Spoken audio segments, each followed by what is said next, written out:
Hi friends, പുതിയൊരു വീഡിയോയിലേക്ക് എല്ലാവർക്കും സ്വാഗതം. അംബാലിക ബാമയുടെ അടുത്ത് ചെന്ന് ബാമയോട് ചോദിക്കുകയാണ്, ഞാൻ തന്ന സ്വർണവും എൻ്റെ പണവുമൊക്കെ തിരികെ തന്നേക്ക് എന്ന് പറയും. അതെന്താ അമ്മ തിരികെ വാങ്ങുന്നത്, എനിക്ക് തന്നതല്ലേ എന്ന് ചോദിക്കുമ്പോൾ, ഞാൻ നിനക്ക് തന്നത് എന്തിനായിരുന്നു? അരുന്ധതിയെയും ഭരത്തിനെയും വേർപിരിക്കാൻ വേണ്ടിയിട്ടായിരുന്നു. പക്ഷെ അത് നടന്നോ എന്ന് ചോദിക്കുമ്പോൾ, അതിപ്പോൾ ഞാൻ എന്ത് ചെയ്യാനാ അമ്മ, അഭിനയിച്ച് വന്ന് കൂട്ടിക്കൊണ്ടുപോയതല്ലേ എന്ന് പറയുമ്പോൾ, അതൊന്നും എനിക്കറിയണ്ട. നീ എനിക്ക് വാക്ക് തന്നതായിരുന്നു ഭരത്തിനെയും അരുന്ധതിയെയും വേർപിരിക്കാമെന്നുള്ളത്. അതുകൊണ്ട് അത് നടന്നില്ലല്ലോ. അതുകൊണ്ട് എൻ്റെ സ്വർണവും എൻ്റെ പണവും ഇങ്ങ് തന്നേക്ക് എന്ന് പറയുമ്പോൾ, അത് ഞാൻ തരില്ല, എനിക്ക് തന്നതല്ലേ അമ്മ, അതുകൊണ്ട് ഞാൻ ഇനി അത് തരില്ല എന്ന് പറയുമ്പോൾ, നീ എന്നോട് ധിക്കാരം പറയുന്നോടെ, മര്യാദ എൻ്റെ സ്വർണവും പണവും ഇങ്ങ് തന്നേക്ക് എന്ന് പറയുമ്പോൾ, ഞാനത് തരില്ല അമ്മ, എത്ര ചോദിച്ചിട്ടും കാര്യമില്ല എന്ന് പറയുമ്പോൾ, എനിക്കെടുക്കാൻ അറിയാം എന്നും പറഞ്ഞ് അംബാലിക ബാമയുടെ അലമാറയിൽ നിന്നും അത് എടുക്കാൻ വേണ്ടി നോക്കുകയുണ്ട്. അപ്പോൾ ബാമയാണെങ്കിൽ ഒട്ടും വിട്ടുകൊടുക്കുന്നില്ല. ബാമ പറയും, അമ്മ എന്ത് ചെയ്തിട്ടും കാര്യമില്ല, ഇനി ഞാൻ ഭീരുവാവാനേ ഞാൻ തയ്യാറല്ല, അത് ഞാൻ അമ്മയ്ക്ക് തരില്ല എന്ന് പറയാണ്. അങ്ങനെ രണ്ടുപേരും അങ്ങോട്ടും ഇങ്ങോട്ടും പിടിയും വലി നടക്കുന്ന ആ ഒരു ബഹളം കേട്ട് പ്രതാപൻ അവിടേക്ക് വരികയാണ് കേട്ടോ. എന്നിട്ട് പ്രതാപൻ ചോദിക്കുക, എന്താ ബാമ എന്ന് ചോദിക്കുമ്പോൾ, അച്ഛാ എനിക്ക് അമ്മ ഇങ്ങനെ പണവും എൻ്റെ കയ്യിൽ സ്വർണവും തന്നിട്ടുണ്ടായിരുന്നു, ഈ വീടിൻ്റെ ആധാരവും എനിക്ക് തന്നിട്ടുണ്ടായിരുന്നു എന്ന് പറയുമ്പോൾ, എന്തിന് എന്ന് ചോദിക്കുകയാണ്. അപ്പോൾ ഉണ്ടായ കാര്യങ്ങളൊക്കെ പറഞ്ഞു കൊടുക്കുക കേട്ടോ. ഭരത്തിനെയും അരുന്ധതിയെയും വേർപിരിക്കാൻ വേണ്ടിയിട്ടായിരുന്നു അമ്മ എന്നെക്കൊണ്ട് എന്തെല്ലാമാണെന്നോ ചെയ്യിപ്പിച്ചത്, എന്നിട്ടിപ്പോൾ തിരികെ വേണമെന്നാണ് പറയുന്നത്, ഈ വീട് വരെ എൻ്റെ പേരിൽ എഴുതി തരാമെന്ന് പറഞ്ഞപ്പോൾ, ബാമേ മോളെ നീ ഇത്രയ്ക്ക് പൊട്ടിയായിരുന്നോ, നിനക്ക് അംബാലികയുടെ സ്വഭാവം അറിയുന്നതല്ലേ, അവളുണ്ടോ ഈ വീട് സ്വയം കത്തിയെരിഞ്ഞാൽ പോലും അവൾ ഇത് ആർക്കും തന്നെ വിട്ടുകൊടുക്കില്ല, എന്നിട്ടാണോ നിനക്ക് തരാൻ വേണ്ടി പോകുന്നത്, നിന്നെ അവൾ പറ്റിച്ചത് തന്നെയാണ് എന്ന് പറയുമ്പോൾ, എന്തായാലും എനിക്ക് ഈ വീടിൻ്റെ ആധാരമൊന്നും എനിക്ക് വേണ്ട എന്നും പറഞ്ഞിട്ട് ആധാരം കൊടുക്കുകയുണ്ട്, പക്ഷേ സ്വർണവും പണവും ഞാൻ തരില്ല അമ്മേ എന്ന് പറയാണ്. എന്ത് പറഞ്ഞിട്ട് എനിക്കത് തന്നേ മതിയാവൂ എന്ന് പറയുകയാണ് കേട്ടോ. എന്നിട്ട് വീണ്ടും ബഹളം വെക്കുകയാണ്, ഞാൻ പറയുന്നത് കേൾക്കാൻ വയ്യാത്ത ആരും ഈ വീട്ടിൽ നിൽക്കണ്ട എന്ന് പറയണം, അത് തീരുമാനിക്കുക നീയാണോ എന്ന് പ്രതാപൻ ചോദിക്കുക. അതെ, ഞാൻ തന്നെയാണ് തീരുമാനിക്കുക, ഇവൾ ഇനി ഒരു നിമിഷം പോലും ഇവിടെ നിൽക്കാൻ പാടില്ല എന്ന് പറയുകയാണ്. അപ്പോൾ ബാമ പറയുന്നുണ്ട്, ഞാൻ അതിന് ഇവിടെ നിൽക്കുന്നില്ല, ഞാൻ പോവുക തന്നെയാണ് എന്ന് പറഞ്ഞ് ആധാരം കയ്യിൽ വെച്ച് കൊടുക്കാൻ കേട്ടോ. എന്നിട്ട് ബാഗിൽ പണവും സ്വർണവും ആക്കുകയാണ്, ഇത് ഞാൻ തരില്ല, ഇത് എനിക്ക് അവകാശപ്പെട്ടതാണ് എന്നും പറഞ്ഞ് ബാമ അതുമായിട്ട് പോവാൻ വേണ്ടി നിൽക്കുമ്പോൾ, എന്ത് പറഞ്ഞിട്ട് എൻ്റെ പണവും എൻ്റെ സ്വർണവും എനിക്ക് തരാതെ നീ ഇവിടെ നിന്നും ജീവനോടെ പോവില്ല എന്ന് പറയുകയാണ്. അങ്ങനെ വീണ്ടും പിടിയും വലിയ ആക്കുന്ന ആ സമയത്ത് പ്രതാപൻ അങ്ങ് ദേഷ്യം വന്നിട്ട് കരണക്കുറ്റി നോക്കിയിട്ട് അംബാലികയുടെ ഒന്നങ്ങ് പൊട്ടിച്ചു കൊടുക്കുകയാണ് കേട്ടോ. അങ്ങനെ ആ ബാഗ് താഴേക്ക് വീഴുകയാണ്. എന്നിട്ട് അംബാലികയ്ക്ക് പിന്നെ ഒന്നും ചെയ്യാനാവാതെ മിണ്ടാതെ നിൽക്കുകയുണ്ട്. മോളെ നീ പോയിക്കോ, അല്ല എന്നുണ്ടെങ്കിൽ നിന്നെയും കുഞ്ഞിനെയും ഈ അമ്പ എന്തെങ്കിലും ചെയ്യും, അതിൽ നിന്നും രക്ഷിക്കാൻ എന്നെ കൊണ്ട് കഴിയണമെന്നില്ല എന്ന് പറയണം. അങ്ങനെ കുഞ്ഞിനെ എടുത്തിട്ട് ആ പണവും സ്വർണവും എടുത്തുകൊണ്ട് തന്നെ ബാമ ആ വീടിൻ്റെ പടി ഇറങ്ങുകയാണ് കേട്ടോ. ആ സമയത്ത് പ്രതാപന് നല്ല വിഷമമുണ്ട്, കുഞ്ഞുമായിട്ട് കുറച്ച് ദിവസമെങ്കിലും സന്തോഷമായിട്ട് ജീവിക്കുകയായിരുന്നു എന്നുള്ള ചിന്തയാണ് കേട്ടോ പ്രതാപൻ്റെ മനസ്സിൽ. അങ്ങനെ അംബാലികയോട് പറയുന്നുണ്ട്, അമ്പേ നീ ഇനി എന്നാണ് നന്നാവുക, നിനക്ക് എത്ര കിട്ടിയാലും നിനക്ക് ഒരു മാറ്റവും ഇല്ലല്ലോ എന്ന് പറയുമ്പോൾ ഒരു മൈൻഡും ഇല്ലാതെ അംബാലിക അതൊക്കെ കേട്ടുകൊണ്ട് നിൽക്കുകയാണ്. അങ്ങനെ പ്രതാപൻ അവിടുന്ന് പോവുകയാണ് കേട്ടോ. പിന്നീട് അംബാലിക നേരെ അനിരുദ്ധനെ വിളിക്കുകയാണ്. എന്നിട്ട് പറയുകയാണ്, ഏട്ടാ എനിക്കൊരു വിഡ്ഢിത്തരം പറ്റി എന്ന് പറയുമ്പോൾ, എന്താ പറ്റിയത് അമ്പേ എന്ന് ചോദിക്കാൻ കേട്ടോ. അപ്പോൾ ഉണ്ടായ കാര്യങ്ങളൊക്കെ പറഞ്ഞു കൊടുക്കുകയാണ്. ഭരത്തിനെയും അരുന്ധതിയെയും വേർപിരിക്കാൻ വേണ്ടിയിട്ട് ഞാൻ അവൾക്ക് കുറച്ച് പണവും കുറച്ച് സ്വർണവും കൊടുത്തിരുന്നു, അതുമായിട്ടാണ് അവൾ പോയിട്ടുള്ളത് എന്ന് പറയുമ്പോൾ, അവളെ വിടരുതായിരുന്നു, നിനക്കത് വാങ്ങാമായിരുന്നില്ലേ എന്ന് പറയുമ്പോൾ, അത് ഞാൻ കുറേ നോക്കിയതായേട്ടാ, പക്ഷേ എനിക്ക് കിട്ടിയില്ല. അപ്പോൾ അവൾ പോയിട്ട് കുറേ നേരമായോ എന്ന് ചോദിക്കാണ്ട്, ഇല്ല ദാ കുറച്ച് നേരമായിട്ടുള്ളൂ, എങ്കിൽ ഞാൻ തന്നെ അവളുടെ അടുത്ത് നിന്ന് അത് വാങ്ങിച്ചോളാം എന്ന് പറയാണ്. അങ്ങനെ അനിരുദ്ധൻ ബാമയും തേടിയിട്ട് ഇറങ്ങുകയാണ് കേട്ടോ. വണ്ടിയുമായിട്ട് പോവുകയാണ്, കാറുമായിട്ട് പോവുകയാണ്.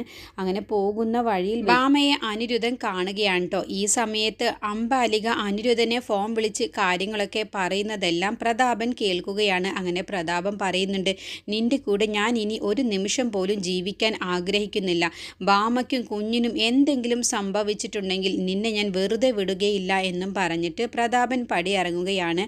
അങ്ങനെ അംബാലിക തനിച്ചാവുകയാണ് കേട്ടോ ആ വീട്ടിൽ. എന്നിട്ട് അനിരുദ്ധൻ ബാമയുടെ അടുത്തേക്ക് ചെല്ലുകയാണ്, നീ എവിടേക്കാണ് ബാഗുമായിട്ട് പോകുന്നത് എന്ന് ചോദിക്കാൻ കേട്ടോ.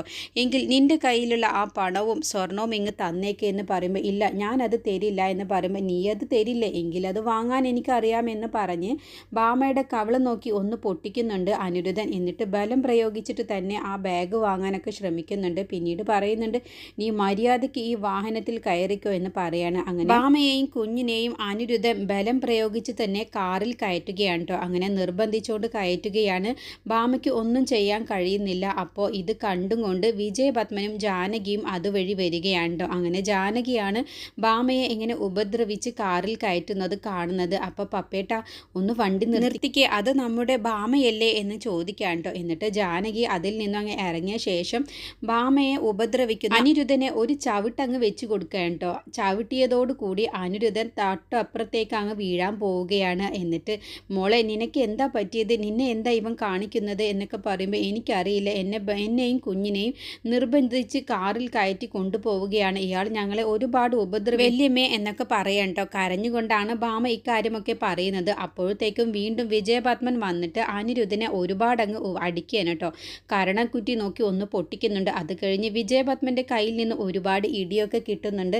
അങ്ങനെ അനിരുദ്ധനോട് പറയുന്നുണ്ട്, ഇനി മേലിൽ നീ ഇവരുടെ ജീവിതത്തിൽ ഇടപെട്ട് കഴിഞ്ഞാൽ ഇനി ഈ വിജയപത്മൻ ആരാണെന്നുള്ളത് നീ അറിയും, നിന്നെ കൊല്ലാനും ഞാൻ മടിക്കില്ല എന്നൊക്കെ പറയുകയാണ്. ഞാൻ അതിന് ഒന്നും കാണിച്ചിട്ടില്ല, ഞാൻ ഇവരെ ഉപദ്രവിക്കാനും കൊല്ലാനുമൊന്നുമല്ല കൊണ്ടുപോകുന്നത്, പിന്നെ നീ എന്തിനാടാ കൊണ്ടുപോകും, നിൻ്റെ ഉദ്ദേശമൊക്കെ എനിക്ക് നന്നായിട്ട് തന്നെ അറിയാം, ഇനി മേലിൽ ഇവരുടെ ജീവിതത്തിൽ നീ എത്തി നോക്കാൻ വേണ്ടി വന്നാൽ നിന്നെ ഞാൻ വെറുതെ വിടില്ലടാ, ഇനി ഞങ്ങളുടെ കുഞ്ഞുങ്ങളെ ഉപദ്രവിക്കാൻ നീ നോക്കണ്ട എന്നൊക്കെ പറഞ്ഞിട്ടാണ്ടോ വിജയപത്മൻ അനിരുദ്ധനെ ഒരുപാട് അങ്ങ് അടിക്കുന്നത്.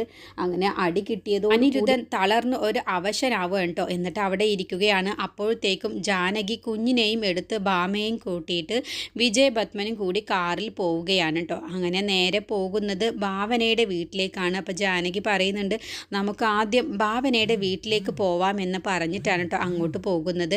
അങ്ങനെ അവിടെ എത്തിയ ശേഷം കാറിൽ നിന്നും ഇവർ 3 പേരും ഇറങ്ങുന്നത് കാണുമ്പോൾ ജയനിർമ്മലും ദേവനും ആകെ അന്തം വിടുകയാണ് കേട്ടോ.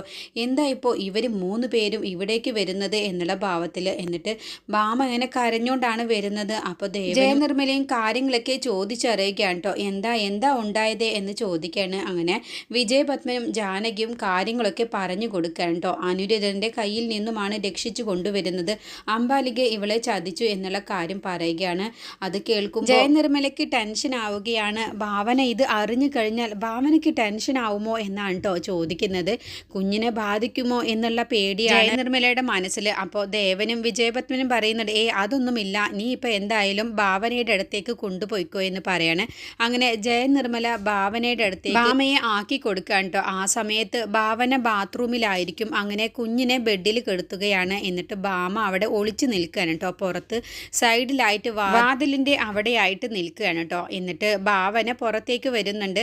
ഈ സമയത്ത് കുഞ്ഞിനെ കാണുമ്പോൾ ഭാവന ഒന്നങ്ങ് ഞെട്ടിപ്പോവുകയാണ്. ഭാമയുടെ കുഞ്ഞാണല്ലോ, കുഞ്ഞ് എങ്ങനെ ഇവിടെ തനിച്ചു വന്നത് എന്നുള്ള ഭാവത്തിലിട്ടോ. അങ്ങനെ നോക്കുന്ന സമയത്താണ് ഭാമ ഇങ്ങനെ വരുന്നത്. അപ്പോൾ എന്താ നീ അവിടെ ഒളിച്ചു നിൽക്കുന്നത്, എന്താ നീ മറഞ്ഞു നിൽക്കുന്നത് എന്ന് ചോദിക്കുമ്പോൾ എനിക്ക് ചേച്ചിയെ കാണാനുള്ള ബുദ്ധിമുട്ടാണ്, എനിക്ക് ചേച്ചിയെ ഫേസ് ചെയ്യാനുള്ള മടി കൊണ്ടാണ് എന്ന് പറയുമ്പോൾ ഭാവനയ്ക്ക് നല്ല ദേഷ്യത്തോട് കൂടിയിട്ടാണ് കേട്ടോ ഭാമയോട് സംസാരിക്കുന്നത്. ഭാമ അത്രയ്ക്ക് അഹങ്കാരത്തോടെയായിരുന്നു അംബാലികയുടെ വീട്ടിൽ വെച്ച് ഭരത്തിനോടും ഭാവനയോടും പെരുമാറിയിട്ടുള്ളത്. അതുകൊണ്ട് തന്നെയാണ് ഭാവന ഭാമയോട് അങ്ങനെ പെരുമാറുന്നു കേട്ടോ. എന്നിട്ട് കാര്യങ്ങളൊക്കെ ചോദിക്കാൻ, എന്താ നീ ഇപ്പോൾ വന്നത്, ആരുടെ കൂടെയാണ് നീ വന്നത് എന്നൊക്കെ ചോദിക്കുമ്പോൾ ഞാൻ വല്യച്ഛൻ്റെയും വല്യമ്മയുടെയും കൂടെ വന്നത്, എങ്ങനെ നീ വന്ന് അവരുടെ കൂടെ എന്നൊക്കെ ചോദിക്കാനുണ്ട്. അപ്പോൾ ഉണ്ടായ കാര്യങ്ങളൊക്കെ പറഞ്ഞു കൊടുക്കുകയാണ്. അംബാലിക ആൻറ്റിയാണ് എന്നെ അവിടെ നിന്നും ഇറക്കി വിട്ടത് എന്നുള്ളതും പിന്നീട് അനിരുദ്ധം വന്ന് ഉപദ്രവിച്ചതും ഒക്കെ പറഞ്ഞു കൊടുക്കാനുണ്ടോ. അത് കേൾക്കുമ്പോൾ ഭാവനയ്ക്ക് പിന്നെ ദേഷ്യം വരികയാണ്. എന്നിട്ട് അംബാലികയ്ക്ക് അപ്പം തന്നെ ഫോൺ വിളിക്കാനുണ്ടോ. എന്നിട്ട് ചോദിക്കുകയാണ്, അല്ല ആൻറ്റിയുടെ ഉദ്ദേശം എന്താണ്, ഒന്നും മനസ്സിലാകുന്നില്ലല്ലോ, ആൻറ്റി എത്ര കിട്ടിയാലും പഠിക്കുന്നുമില്ലല്ലോ, ആൻറ്റിയുടെ സ്വഭാവം എന്നും ഇങ്ങനെ തന്നെയാണോ എന്നൊക്കെ ചോദിക്കാണ്ട്. അതിന് ഞാൻ എന്ത് ചെയ്തു എന്നോ, നിങ്ങളൊന്നും അറിയാത്ത ഭാവത്തിൽ സംസാരിക്കേണ്ട, ഞാൻ എല്ലാ കാര്യവും അറിഞ്ഞിട്ട് തന്നെയാണ് സംസാരിക്കുന്നത്, എൻ്റെ അടുത്ത് ഇപ്പോൾ ഭാമയുണ്ട് എന്ന് പറയാട്ടോ.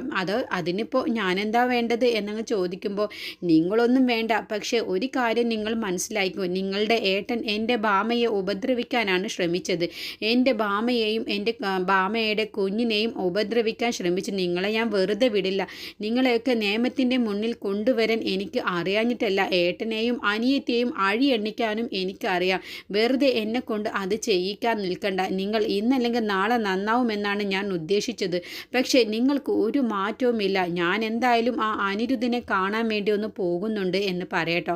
ആ സമയത്ത് അംബാലിക ഒന്നങ്ങ് പതറുകയാണ്. കാണിക്കുകയാണ്. അടുത്ത എപ്പിസോഡിൽ ഭാവന ഭാമയും കൂട്ടി താഴേക്ക് ഇറങ്ങുകയാണ്. ആ സമയത്ത് ജയനിർമ്മലയും ദേവനും ജാനകിയും വിജയപത്മനും കൂടി സംസാരിക്കാൻ കേട്ടോ. എന്നിട്ട് വല്യച്ഛ ഇവളെ ഒരു അപകടത്തിൽ നിന്നും വല്യച്ഛനും വല്യമ്മയും കണ്ടതുകൊണ്ടാണ് ഇവളെ രക്ഷപ്പെട്ട് കൊണ്ടുവന്നത്. അല്ല എന്നുണ്ടെങ്കിൽ അനിരുദ്ധൻ ഇവളെ വെറുതെ വിടില്ലായിരുന്നു. അനിരുദ്ധൻ ഒരു പക്ഷേ ഇവളുടെ ജീവൻ തന്നെ എടുത്തേനെ എന്നുള്ള കാര്യമൊക്കെ പറയുകയാണ് കേട്ടോ. അങ്ങനെ ഇനി എന്തായാലും എന്താ ചെയ്യാൻ തീരുമാനിച്ചിരിക്കുന്നത് എന്ന് വിജയപത്മൻ ചോദിക്കുമ്പോൾ അമ്മയുടെ അടുത്തേക്ക് കൊണ്ടുപോയി ആക്കിയാൽ മതി. അഭി വരുന്നവരെ തൽക്കാലം ഭാമ അവിടെ നിൽക്കട്ടെ എന്ന് പറയണേ. അപ്പോൾ അമ്മ അതിന് എന്നോട് ഇനി എങ്ങനെയാ പെരുമാറുക എന്ന് അറിയില്ലല്ലോ ചേച്ചി എന്ന് പറയും. അമ്മക്ക് അങ്ങനെ ആരോടും ഒരു ശത്രുതയിലും പെരുമാറാൻ അറിയില്ല. നീ അവസരത്തിനൊത്ത് മാറുന്നത് പോലെ അമ്മ അങ്ങനെ അവസരത്തിനൊത്തൊന്നും മാറുകയില്ല. അമ്മയ്ക്ക് എല്ലാ മക്കളും ഒരേപോലെ തന്നെയാണ്. വെല്ലിച്ചൻ എന്തായാലും ഇവളെയും കൂട്ടിയിട്ട് അമ്മയുടെ അടുത്തേക്ക് പോയിക്കോളൂ എന്ന് പറയണേ. അങ്ങനെ ജാനകിയും വിജയപത്മനും കൂടിയിട്ട് ഭാമയെയും കൂട്ടി ഗായത്രിയുടെ അടുത്തേക്ക് ചെല്ലുകയാണ് കേട്ടോ. എന്നിട്ട് ആദ്യം തന്നെ വിജയപത്മനാണ് ഇറങ്ങുന്നത്. എന്നിട്ട് ഗായത്രി പറഞ്ഞ് വിളിക്കാൻ കേട്ടോ. ആ സമയത്ത് ഗായത്രി മായയും കൂടിയിട്ട് സംസാരിക്കുകയാണ്. അങ്ങനെ തൊട്ടു പുറകെയായിട്ട് ഭാമയും കൂടി വരികയാണ്. അങ്ങനെ ഭാമയെ കാണുന്ന സമയത്ത് ഗായത്രി സന്തോഷത്തോട് കൂടിയിട്ട് ഭാമയെ ചേർത്ത് പിടിക്കാൻ കേട്ടോ. എന്നിട്ട് മോളെ നിനക്കൊന്നും സംഭവിച്ചില്ലല്ലോ എന്നൊക്കെ ചോദിച്ചറിയുകയാണ്.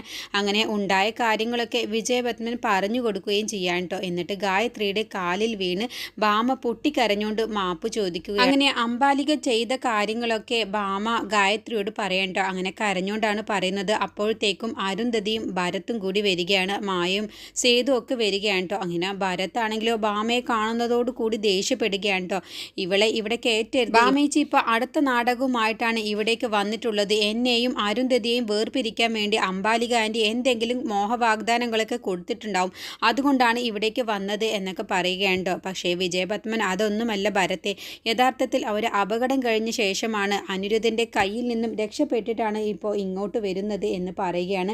അപ്പോഴൊക്കെ ഭരത് ദേഷ്യപ്പെടുകയാണ്. അപ്പോൾ വിജയപത്മൻ പറയുകയാണ്, നീ വല്ലാതെ പറയേണ്ട ഭരത്തെ. കാരണം സ്വന്തം കാര്യം നേടാൻ വേണ്ടിയിട്ട് തന്നെയാണ് പലതും ചെയ്യുന്നത്. അതൊക്കെ നീ മറന്ന് സംസാരിക്കേണ്ട എന്ന് ഭരത്തിനോട് വിജയപത്മൻ പറയുകയാണ്. ആ സമയത്ത് ഭരത് പിന്നെ ഒന്നും മിണ്ടാതെ നിൽക്കുകയാണ്. അങ്ങനെ വിജയപത്മൻ്റെയും ജാനകിയുടെയും സാന്നിധ്യത്തോട് കൂടിയിട്ട് തന്നെ വലിയൊരു പ്രശ്നം സോൾവ് ആക്കിയ ശേഷം അവർ പോവുകയാണ്. അങ്ങനെ ഭാമയ്ക്ക് ഭാമ ചെയ്ത തെറ്റുകളൊക്കെ മനസ്സിലാക്കിയ ശേഷം ഭാമയും ഗായത്രിയുടെ കൂടെ താമസിക്കുകയാണ്. അഭി ബാംഗ്ലൂരിൽ നിന്നും വരുന്നത് വരെ ഗായത്രിയുടെ കൂടെ ഭാമ താമസിക്കുകയാണ്. അഭി വന്ന ശേഷമാണ് ഇനി വീണ്ടും വാടക വീട്ടിലേക്ക് അഭിയും കുഞ്ഞും ഭാമയും കൂടി മാറുന്നത്. അതുപോലെ അരുന്ധതിയും ഭരത്തും കൂടി മറ്റൊരു വാടക വീട്ടിലേക്ക് മാറൂട്ടോ. സൂര്യ പറഞ്ഞതുപോലെ അവരും ചെയ്യും. ഭരത്തിനൊരു കാര്യബോധവും ഉത്തരവാദിത്വവും ഒക്കെ വരാൻ വേണ്ടി അപ്പോഴും അംബാലികയുടെ പക അടങ്ങാതെ ഭാവനയുടെ കുഞ്ഞിനെ ഇല്ലാതാക്കാനുള്ള കുതന്ത്രം നോക്കുകയാണ് അംബാലിക.